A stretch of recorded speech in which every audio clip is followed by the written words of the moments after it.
In 1940, C.S. Lewis published a book called The Problem of Pain. It was a theoretical and theological analysis of pain, thinking through how can a good God allow us to suffer. In 1961, under a pseudonym after the tragic death of his wife of only 3 years, he wrote a very different book called A Grief Observed. In this later work, suffering was no longer a theoretical work, but an all too painful and ongoing reality, as he dealt with his own doubts and he rails against God. With pain, our faith can be under pressure. The reality of pain can shake our thinking and our beliefs. And I'm aware that there may be people here today who are experiencing such pain, and rather than a sermon, you need someone to simply sit with you and be with you. Rather than conclusions, you need comfort. Please talk with us afterwards if you are in that place. But we do need to think through the idea of pain and the idea that, paradoxically as it may seem, in the scriptures, pain is not so much a problem, but a path, a difficult path, but a path nonetheless of growth in our Christian discipleship.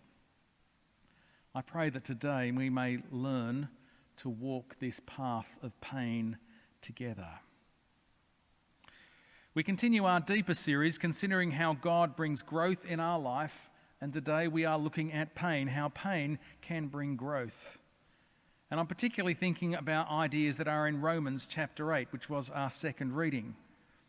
As we do so, you can see there are actually 4 types of pain that are present in this passage. And the first, we read in verse 18, are these the sufferings of this present time. That is, pain in all its form. It might be physical, mental, emotional, or relational pain.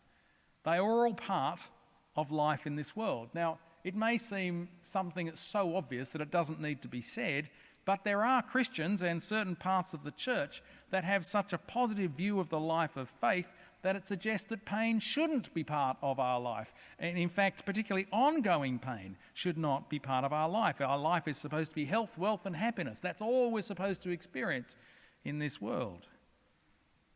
Well, Paul would disagree. He talks here about the sufferings of this present time. And he also points us to the sufferings of Christ in the passage just before this. And if you look at the life of Jesus, you can see that suffering was part of his experience. He experienced physical, mental, emotional, and relational pain. He shared in our suffering. He understands pain, our pain. I have to say, I find that very encouraging when I'm in pain, and as many of you know, I am, even as I preach today, that I can bring my pain before God, and he knows in Jesus, and he understands. It's all right to say that God understands our pain, but how can pain help us to grow? Well, we do need to realise that pain, of course, can be a hindrance to a life of faith if we allow ourselves to become embittered and self-focused. But we may find, if we're paying attention, that pain is the way that God gets our attention. Pain may be the moment when we are woken up from our self-satisfied slumber. When things are going well, when life is easy, it's all too easy to ignore God and the bigger questions of life. We just roll with the good things that are happening now. It's no surprise that in the parable of the soils, that the good life is one of the things that strangles the harvest. That's why Ecclesiastes can say that a sad face is good for the heart. It is in those moments of sadness or pain that we actually start to think about the deeper issues of life and so find wisdom. It's so easy to ignore those when things are going well. In 1987, I took a year off from my university studies to work as a voluntary ministry trainee at St Barnabas Broadway, which is the Anglican University Church.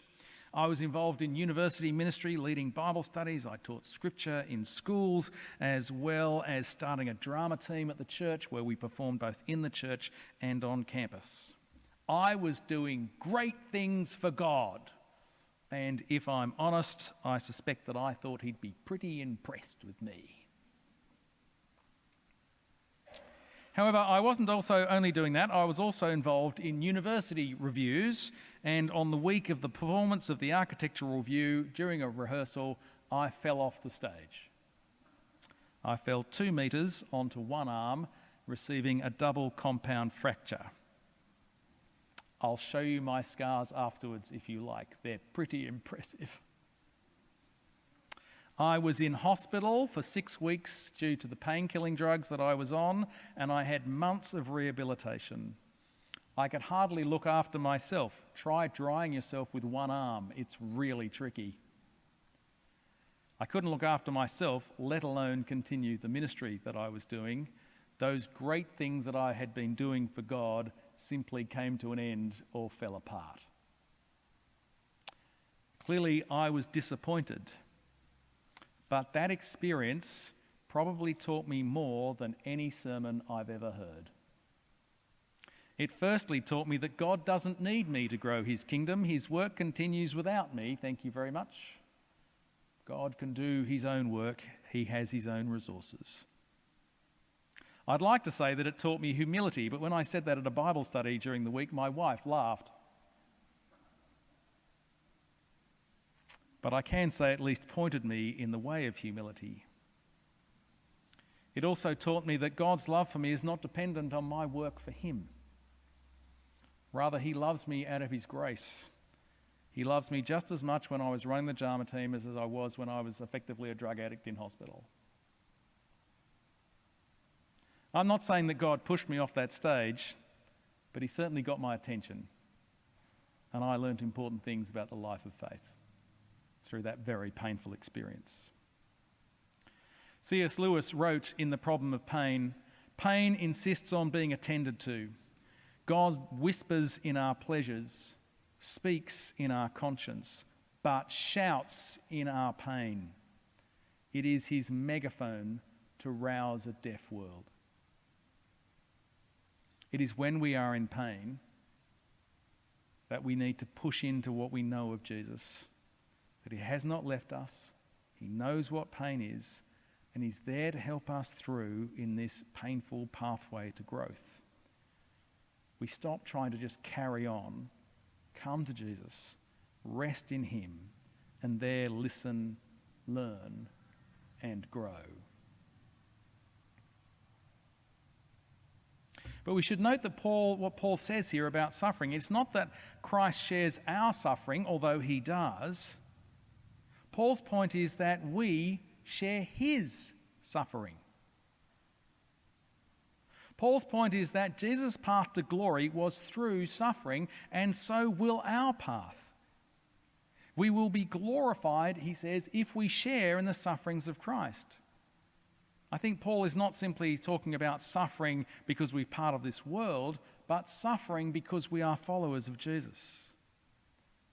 Jesus warns us of this. Blessed are you if they persecute you on account of my name. The Beatitudes. If the Master suffered for the kingdom, should we expect any less? The warning is repeated throughout the New Testament. To follow Jesus will lead to suffering. Suffering for their faith was certainly the experience of the early Christians and the early church. Persecution remains the experience for many of our brothers and sisters around the world. There is a ministry called the Barnabas Fund that in a regular magazine highlights persecution around the world, and you may like to get hold of their material so you can see what is happening to our brothers and sisters around the world. But persecution is not just something that happens over there. It can also be our experience. At the Bishop's Training event, we heard from Stephen McAlpine, the author of a book called Being the Bad Guy.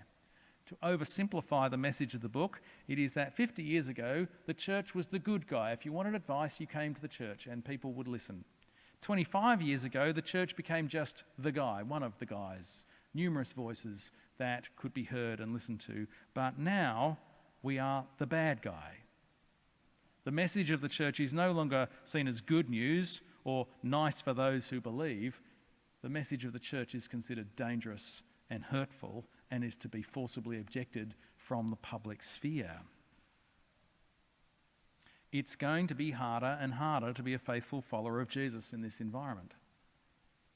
Some of you may have already experienced rejection by family and friends because you are a follower of Jesus. Now, I need to point out, though, that we are not supposed to go around looking for persecution to justify our faith. Sometimes Christians are rejected not because they're faithful followers of Jesus. They're simply being a jerk. Don't be a jerk. But as we face opposition, we are not to move away from Jesus, but rather we are to move closer to him, and we will discover that actually he has moved closer to us, and we will learn that we are truly followers of Jesus and children of God, and despite persecution, faithfully keep going. It's the way of growth. Now, if you've been paying attention, you'll have noticed that my first 2 points both begin with P, pain and persecution. And the third one is pruning. Jesus in John 15, in the passage before what we heard today, Jesus says, I am the vine, you are the branches, and it talks about the Father pruning the vine as the way to growth, having things cut off so that there will be greater fruitfulness. In Romans 8:13, a bit before the passage we had read, Paul speaks about putting to death the deeds of the body, what older theologians used to call mortification. If you think that sounds like a heavy metal band, you're right, it is. But I can't imagine that pruning is much fun for the vine. And mortification, well, it just sounds painful straight up, doesn't it? However, this is something that the believer is to be willing to undergo, pain that we submit ourselves to for the sake of growth. Now, why would this particularly cause pain? I think there are at least two reasons. Firstly, it will involve giving up something that is dangerous or hurtful to the life of faith, but we love it. See, much sin is disordered love. We are to love the Lord our God with all our heart, soul, mind and strength, and love our neighbours as ourselves. That's what we are to love, but we start loving other things which take us away from loving God and loving our neighbour. It might be an unhelpful relationship, an addiction, a hobby. It doesn't matter what it is, but if it's taking you from the life of faith, it needs to be given up despite the fact we love it. So, for instance, and I really hesitate to use this example because someone will tell me this is actually what I should be doing, but if I believed that God was telling me that I was to give up my ridiculously big CD collection, for visitors here I have 15,000, if God was telling me that I had to do that, it would hurt because I love it. I love my CD collection. Now, I don't think God is calling me to do that, but if he did, it would hurt. I wonder what it might be for you that God might call you to give up and it would hurt. I suspect, for instance, for many of our younger people, it might be social media, something that is taking them away from loving God and loving their neighbour as you just get caught up in the dopamine hit that you get from the app. We love it. And to give it up, if that's what God is calling you to, would hurt. Cause pain. It would be hard. Now, you might think I'm just having a go at the young ones. Fortunately, there are some here today. But for many of us, I suspect what we may be called to give up is our comfortable Western lifestyle and our financial security. And that's going to be hard because we love it. Can we be more generous? Can we give away our money, or does it hurt too much? So firstly, it means giving up something we love, and that hurts. Secondly, putting to death means changing how we operate. ways that we may have operated all our life. Now, before my current issue with my legs, that many of you are probably aware of, you'll see that I'm limping. I already had a problem with my legs, and that is that I walk like a duck. Right? My feet do this. Your feet are supposed to be here, but my feet are there. Right? This has led to wearing out many pairs of shoes on the back ends of the soles. It has led to the physios bewailing me in the way that I walk, and I've been told it's going to do me no good later in life. So every so often I try to correct the way that I walk.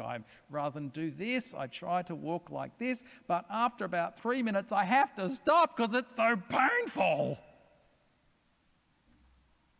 Because I walk like this. I'm used to walking like this. To do something different hurts. When we try to change an ingrained pattern of behaviour, it shouldn't surprise us that it hurts.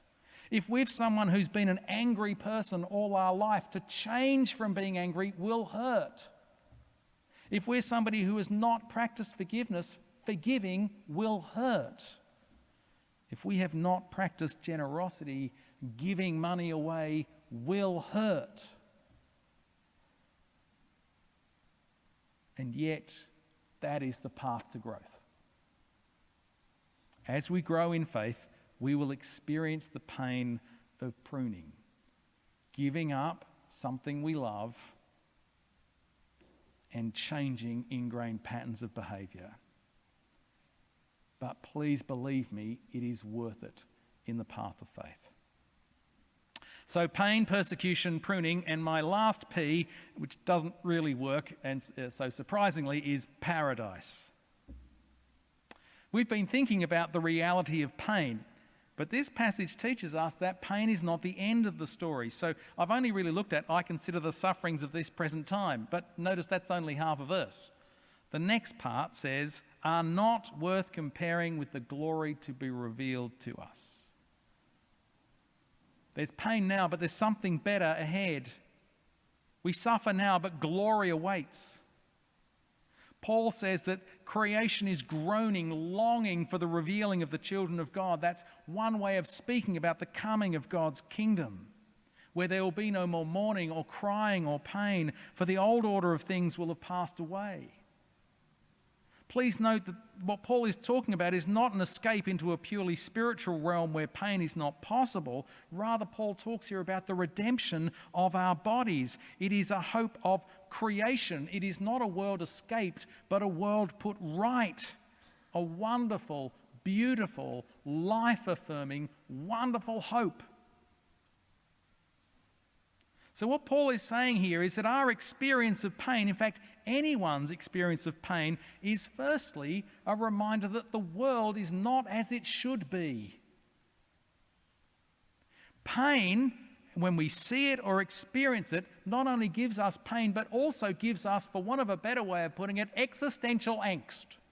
Now, my problem was I spent way too long on Wednesday trying to find a word that starts with P that means existential angst.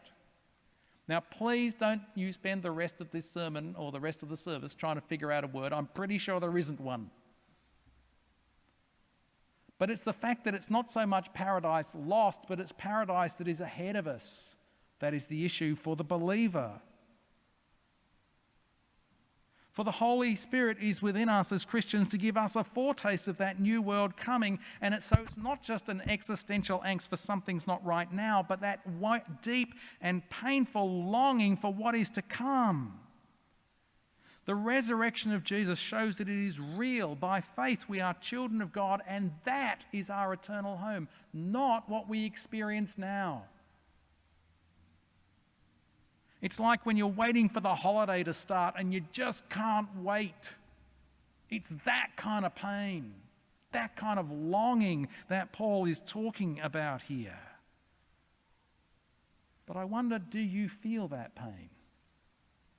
Do you look forward? Do you long for what God has in store? Or is this life now just too comfortable? It is in pain that God is likely to remind you that there's something better ahead.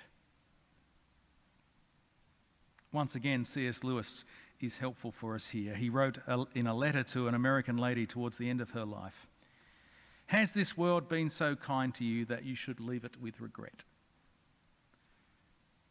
There are far better things ahead than any we leave behind." Has this world been so kind to you that you should leave it with regret? There are better things ahead than any we leave behind. Pain points us forward, reminds us that our hope is not in this world, but in the wonderful new creation. We will grow in our faith as we learn that the sufferings of this present time are not worth comparing with the glory about to be revealed to us. It will enable us to bear pain, persecution, and pruning because paradise is coming. If this is not your experience, pray that God will send his Spirit to you, that you will long for what is to come. Paul could write in 2 Corinthians, "So we do not lose heart. Even though our outer nature is wasting away, our inner nature is being renewed day by day. For this slight momentary affliction is preparing us for an eternal weight of glory beyond all measure." This slight momentary affliction is preparing us for the eternal weight of glory. This pain of this life is only temporary. The pain of this life points us forward in hope. This is our faith, and this is the hope of all the children of God. Amen.